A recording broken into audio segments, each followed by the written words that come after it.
This space is intended to bring awareness to the hurdles of third-party reproduction and help navigate the anxiety and societal stigmas that come with it. The road to parenthood looks different for everyone. For those of us who can't have a traditional family, the aim here is to strengthen the resolve against society's expectations.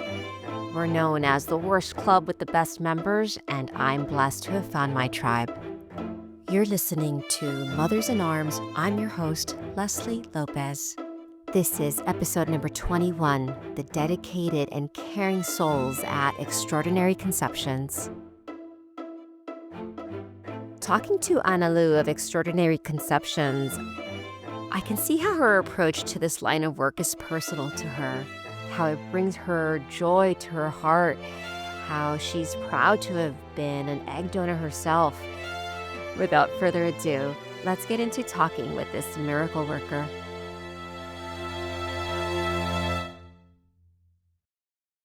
Thank you, Analu, for being with us today. Thank you. Thank you so much for having me, Leslie. It was really nice to meet you last month. Yes, I got to meet you at the SEEDS conference in Costa Mesa.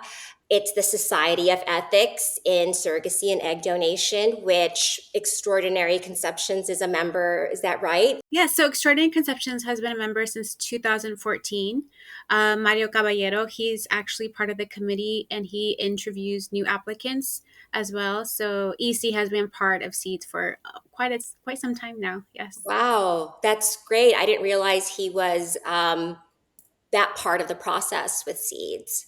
Extraordinary Conceptions, EC, is an international agency for matching egg donors or gestational carriers with intended parents or independent parents, right? Anyone who's needing third-party reproduction.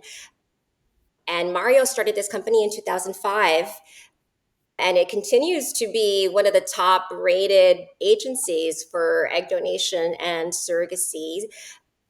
It's comprised of dedicated and experienced caring souls whose focus is on you and committed to making the experience as smooth as possible. What brought you, Analu, to working with Mario and his company? Yeah, so like I said, I started about almost 8 years ago. I knew someone who worked for the agency as part as like a therapist alongside them, essentially, and she let them know that I was interested in applying, and I got an interview with Mario and Tracy. Tracy is the director of egg donation. So I was able to get an interview with them, and good thing I got hired. I'll be honest, I didn't really know too much about the egg donation process or surrogacy. I was very, very open to just finding out what they were all about and open to learning new things. I know that this in itself is very new to a lot of people. So I was part of that crew essentially. So What were you doing before? So I was working at Macy's. I was a manager there for quite some time as well, for about 7 years. I was a department manager. And then I took some time off. I moved up to LA for about a year, and then I wanted to come back to San Diego. And that's when I found out about EC. Well, customer service really does come a lot into play in what you're doing, especially, handling these, I want to call them angels, these unique individuals who have chosen to share their body to help someone else have a family, whether it's carrying their child or using their eggs to give someone life, right? It's very unique. So it does require a people person. What makes a good egg donor candidate? I think someone who is able to just want to help someone else, right? It's a very selfless act in itself to want to be able to be a part of someone's journey without necessarily getting to know them all the time or having a known donation, because that's not always going to be the case. Someone that has a flexibility with their time and commitment. is also very important. We're dealing essentially with donors that are between 18 to 31. So some of these donors are maybe going to school or, have jobs or have family for themselves. So it's really important to have someone who's able to be accommodating to the timeline that the clinics have, the timeline that the intending parents have, and have that flexibility. But all in itself really just takes someone that wants to help someone else. Yes. And what I guess essentially some of those same qualities go for someone who wants to be a gestational carrier as well, right? Flexibility, caring person, healthy. Is it the same age as well, 18 to 35? Not quite 18. Yeah, so for a surrogacy journey, it's going to be a little bit longer journey in itself, but the age is a little bit higher. I believe it's up to the 40s range. There are some clinics that have their own specific qualifications that are required, but for donors in itself, it's up to the age of 31, 32 is the max. Unless they're a repeat donor, some clinics will work with someone else a little bit higher in age, or if it's in Canada, that age is also a little bit higher as well. I see.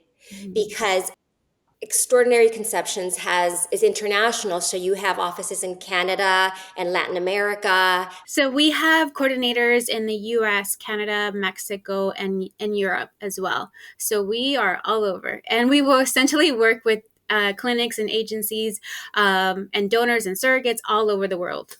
As long as they're able to work with us and want to work with us, we will work with them. I see. And so the age range is pretty much the same. For the most part, some clinics do have their own restrictions.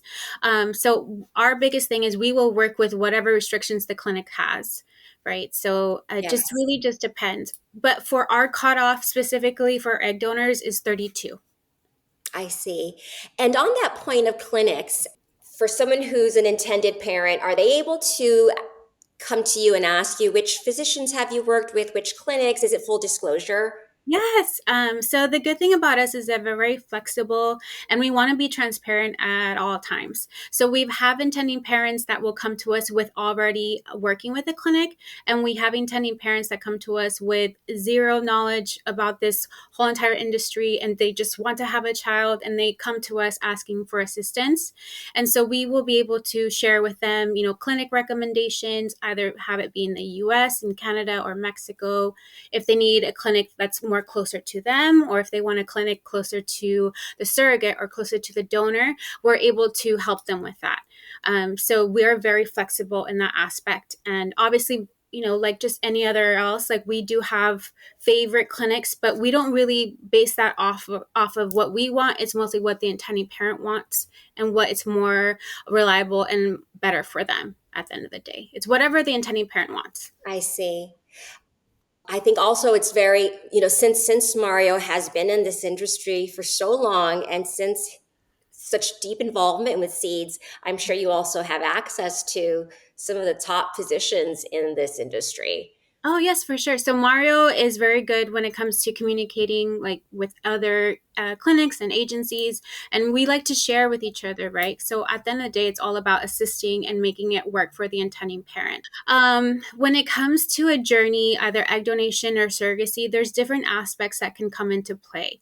Some intending parents will work with us only for the egg donation cycle, so maybe they'll just finish that and then they'll create embryos somewhere else. Or some intending parents come to us only for surrogacy, and then we'll do the surrogacy with them, and then we'll obviously find out if the pregnancy resulted in a positive pregnancy or not, and there was a baby or not. And some intending parents, they just don't want to share anything at all with us. I So see. it really just depends on the intending parent, what they want and what they're flexible with in sharing with us, and what they're comfortable with sharing with us. And then also, um, some surrogates, some intending parents may have a positive pregnancy, but it may not result in a child. So there's, Right, right. There's so many variables. I understand. yeah. Yeah, that makes sense. Can you talk to us a little bit about the various types of arrangements that an egg donor can choose, like whether they're unknown or known, semi-open or open? What does that mean, semi-open? Yeah, so we do pretty much what the intending parent is comfortable with and wanting to do with the egg donor, and also as long as the egg donor is also comfortable. So we do known donations, and that means that after the donor is medically cleared, we will open communication between her and the intending parent via email. We share full names and email addresses. The clinic is also aware, so there's open communication throughout every single party that's involved, and then the legal contracts will also be considered as a known donation. I was going to say, like, as an egg donor, is it better for you to be semi-known, like, so that you're getting the information straight from the source, or would you want complete anonymity? Like, I guess it depends on if you're going to be anonymous at the end or not, maybe. Yeah, it really just depends on the egg donor and the intending parent. And also depends on what's written on your contract. So, for an example, I was a donor twice myself, and both of my donations were known donations. But in my contract, it states that the intending parent will reach out to me first. So, I will not reach out to them, they will reach out to me first. So, but there are other intending parents, for example, that Wow. I just finished a case where they just became friends right away. And they started communicating right away. So it really depends on what everybody wants Got and if it. the donor's flexible with that. So, Wow. yeah. And so for yours, does the child have to be a certain age for them to contact you? No, it's whatever the intending parents want to do in regards to getting in touch with me is what I signed that I'm okay with. Wow. And what made you decide to do that? Honestly, it's working for the agency. I learned a lot more about this process and what it really takes to be an egg donor and what it really does to someone's life and how it changes someone's life is what really moves me. It wasn't until I was working for about maybe 2 years that I decided to be a donor. It did take a little bit of time just because I wanted to be 100% sure that this is something that I wanted, and that I understood what I was signing up for, essentially. So I don't take back any of my decisions. I'm really happy that I was able to do that. That's amazing. How was that conversation when you spoke to your family about what you decided to do? The good thing about my specific journey is that because I was already working for the agency, I was already able to share a little bit about what I do for a living. That when I told my mom that this is what I personally wanted to do, it wasn't as hard as if she didn't know anything about it. So she already knew a little bit about what an egg donation journey is like and what it takes. But when I told her that I wanted to do it, she was a little bit taken back. She said that, essentially it'd be like her grandchild out in the world, which is, I think it's fair for someone to kind of, Essentially, yeah, kind of, she has but a valid point. she does have a valid point, but I told her that it would be a known donation. I told her that it is to help someone else, and I feel like part of my belief is just to be helpful, right? And just to do Yes. something good for someone else, and I think that's what kind of helped her kind of ease into it. Yes, I think it's so important, this education part. The way you just said that, even though she's familiar with it, she knew that's what you did for a living, it still was a shock to her to consider that that would actually, affect her, right? Seeing it on the other side, like have you ever talked to any of your other family members about you being an egg donor? I've talked to like my aunts and uncles. I've talked to my significant other before we started dating about me have already been a donor and that the possibility of if we were Oh. to get married 18 years from now, there might be a knock on the door. So I do want to make sure that whomever I'm with and get married to, they are aware because I feel like that's very important. Right. And I feel also, Analu, like, yes, you're going to get a knock on the door, but not to move in with you, right? Like to say, hey, this is who I am, right? Like saying everything through is like, full transparency, right? Yes, I think that's really important. And regardless, if I get that knock or not, just having them be aware that the possibility is there is just good for them to know, right? Yes. You So would want to know if it was the other way around, right? exactly, yes, I would want to know. But I think it's so important. It is a job, it is an opportunity that does benefit both sides. Of course, the family who's suffering from infertility, or the same sex couple, which is considered infertility, whatever it may be. But it does benefit the donor, the gestational carrier. There's pros and cons, right? Like, it is at the end of the day a medical procedure on your body, right? Yes. So part of being in this process, I was able to learn about my own genetics, which was super cool because I probably wouldn't have done a genetic test if I wasn't a part of this process, to be honest. So I thought that was pretty interesting.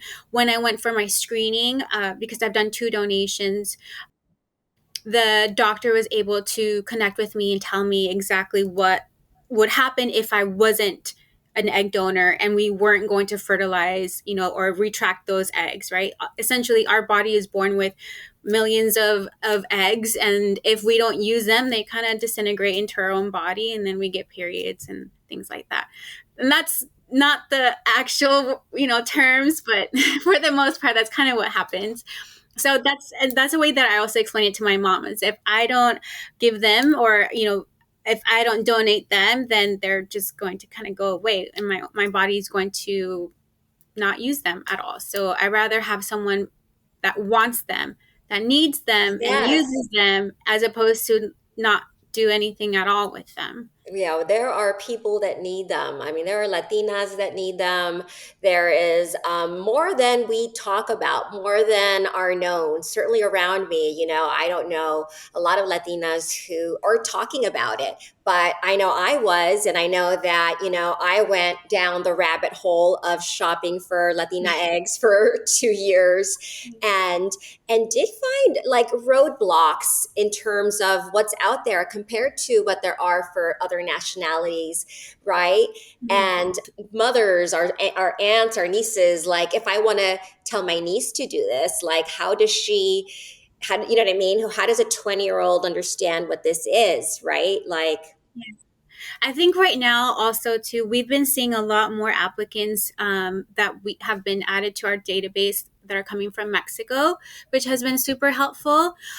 We've been having a lot more journeys in Mexico, so I do think that's been a little bit more eye-opening to a lot of our Latinas that are wanting to be an egg donor, specifically in Mexico. And honestly, I feel like it's because of a help of TikTok and Instagram. A lot of this generation is in social media. So hyping up our social media to not just show the benefits, right? Obviously of being compensated, but also talking about like what it does for your body and the benefits that it does for yourself and how it can help someone else, I think has been very helpful too. 100%. I love seeing it, not just for gestational carriers, but for egg donors specifically. Like, I think it's amazing. Like, absolutely, put yourself through college, start a savings account, buy the crypto, like, whatever you need to do. Like, why shouldn't you, get this opportunity just like everybody else? Right. And there is a real need for it. Every year it's more and more people speaking up about the need for it. Yeah, I agree. I agree. And honestly, like I said, social media has been a really huge help in getting the word across, especially with our younger donors and potential applicants that are in school that are just needing a lot, some funding. Then I think a lot of them end up turning to social media for direction. And you just never know. It might just give them that little push that they need. With extraordinary conceptions, we try to be as transparent as possible and also communicating with potential donors and applicants. So when we have, donors that have certain questions or wanting to connect with clinics because they're not so sure, then we are very open to doing that. We've have had applicants that want to say, well, before I sign up, can I please connect with a doctor or a nurse? And we're more than happy to do that, which is I think pretty. That's great. And if they need like someone after hours, like, is there a hotline or something like that? Yeah, so we have coordinators in the Canada, Mexico, in China and Europe. So we are able to be online communicating with donors, surrogates, clients, essentially 24 hours. As long as they're emailing the right the right coordinator, then we should be able to connect with them within at least within a day. And what about mental health? If they come to you and ask about, can I talk to a counselor about this? Yes, so part of an egg donation journey is not just a medical screening, but also a psychological evaluation. So they will have to connect with a therapist before moving forward. This is also part of a screening process that they need to make sure that they pass before they even move forward with legal or even the whole injection of medication and things like that. And they also do a check-in. So after they've passed medical screening, after they pass the psychological evaluation, once they start their injections, they can opt in to get a check-in with the therapist to see how they're responding to the medication, how they're feeling. So we're very open to making sure that they have all of the support that they need, and we also have coordinators that have done that they've been nurses in the field as well. So their support 100% of Oh, the way. that helps. Yeah. Are there any red flags that would come up like during the screening, whether it's medical or with the counselor? Yeah, so um for myself, like I've done my counseling right 2 times for my 2 donations. The therapist and the counselor, they know what to ask, right? So they know how to make you open up. So Oh, obviously there has been some times where some donors may have disclosed something that they didn't disclose to us. So yeah, there could be some red flags sometimes. For example, it could be medication that they've taken in the past that they didn't disclose to us, or maybe a certain event that was a little bit traumatizing in their past that they may have not disclosed to us. So when things like that happen, then we would be obviously needing to connect with the donor and then also connect with the clinic. So we are 100% able to move forward. right. That just because they disclose it might not mean you can't proceed. It Correct. just needs to be revisited. Correct. Yeah. So it's also case by case basis, right?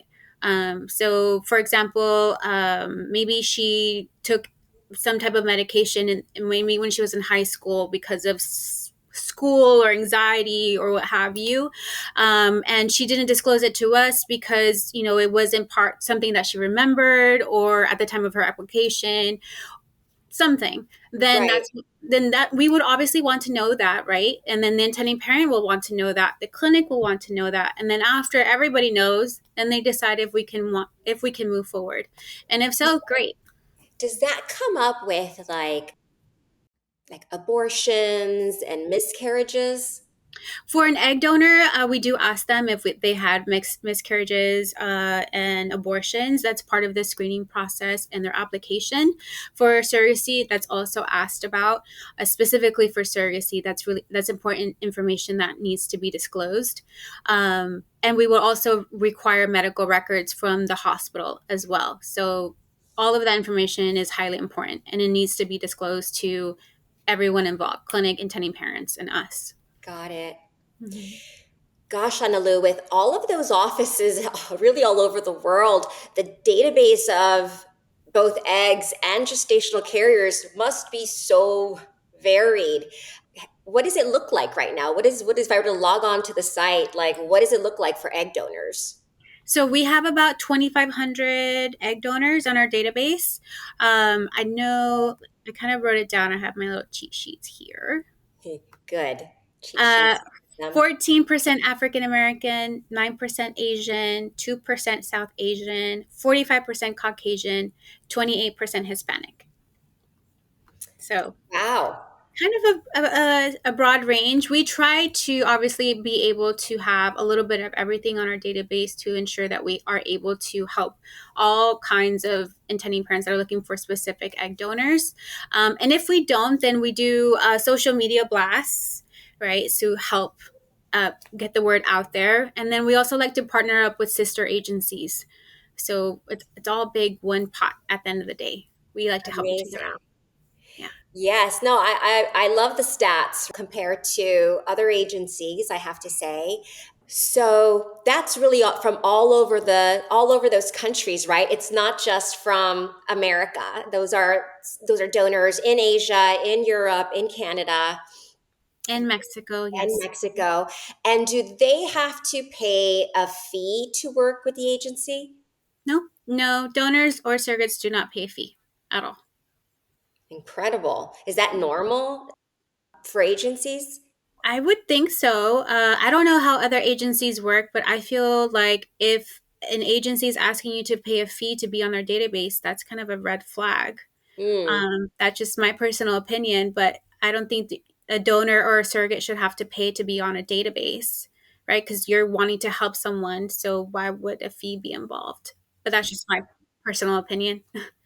I noticed on the social media, speaking of, right, I love the outreach. There's this one female on your team whose Spanish is impeccable, and I love the way she talks. I can listen to her for hours. And she helps me, honestly, she helped me. Like, I'm like writing down what she says so that I can like talk about it too. I heard her say it was like $7,000 was what was being offered. Is that the cap? Is that normal?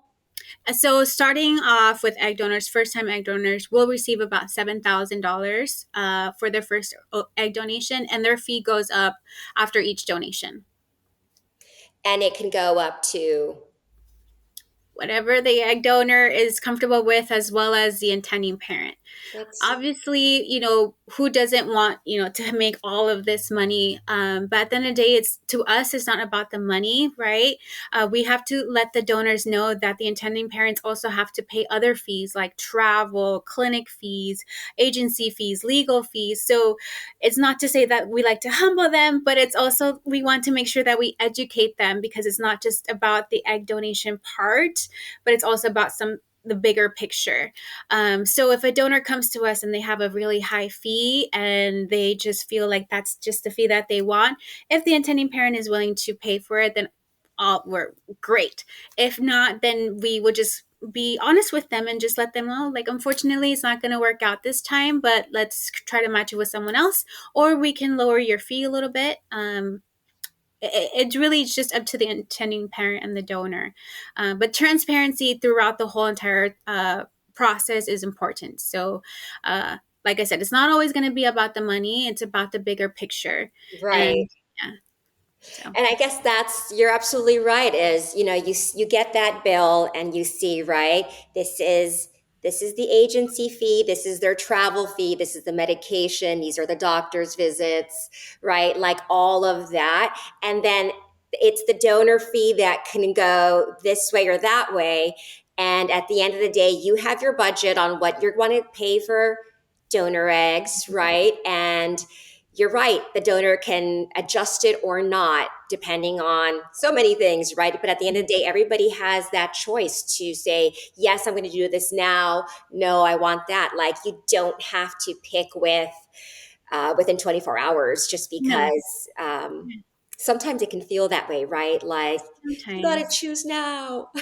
Sometimes, yes, but it's because for the most part, once an intending parent is comes to us, it's because their journey has already been a long one, right? And they all they want is to have a baby in their arms. So they probably have already gone through a longer process than what we are aware of, what the donor is aware of. So if the donor is not wanting to budge because based on their fee, then the intending parents will most likely will work with someone else that is willing to accommodate the intending parent's budget and have a little bit more flexibility in that sense. Yes. I feel like I don't know how many agencies I looked at, right? Quite a bit. And at the end, not yours, I don't know why I missed this. Okay. At the end of the day, I'd rather have quality, like more condensed people of like, those are real pictures. Those prices are not outrageous, right? That's a vetted company through Seeds, things like that, than numerous candidates, right? Who may or may not be like, sometimes it can look a little questionable. Some of the pictures with the filters that are sent, or and so on and so forth. So transparency is 100% the way to go. Yes, I agree. We ask our donors not to submit pictures with filters. We want them to be as natural as possible. Obviously, maybe one or two may come in there, and we're just like, okay, that's fine. But for the most part, we do ask for non-filtered Right. pictures, and pictures that best represent them in their best light.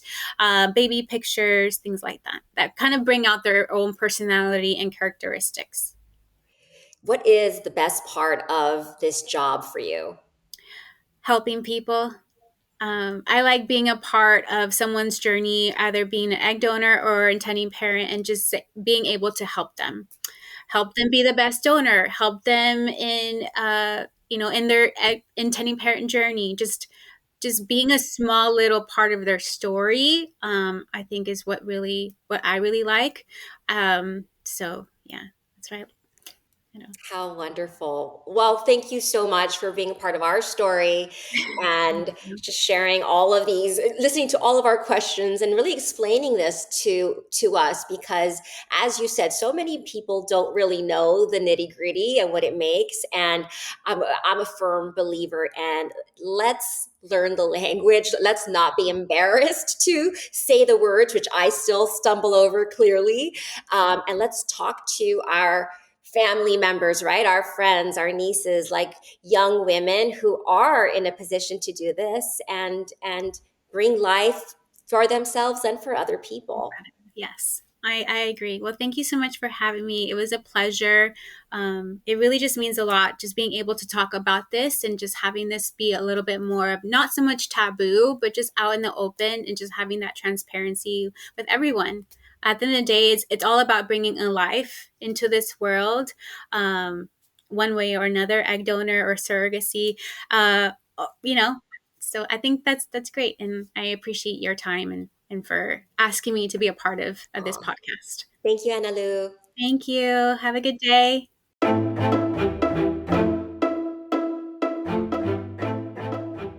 That was Analu's first podcast recording. She's a natural. What do you think, right? I didn't get to dive more into how she would like to see that future, to get that knock on the door one day by a child or adult who is part of her biology. There is no doubt she will check that box of making someone's dream come true to have a Latina heritage child one day. Well, that's a wrap for today. Thanks for tuning in. I hope to hear from you on any thoughts you have about anything we discussed today. You can check out more of these and similar stories on YouTube, Spotify, Instagram, and TikTok at mothersinarms.pod. If you take a few seconds, please, to rate this episode and like the channel on whatever platform you're listening to. Thank you. It means a lot. It really goes a long way to getting the word out on this little podcast. Thank you for your music at Dante Pascuso, and thank you at Pretty Easy Podcast for all the magic you bring.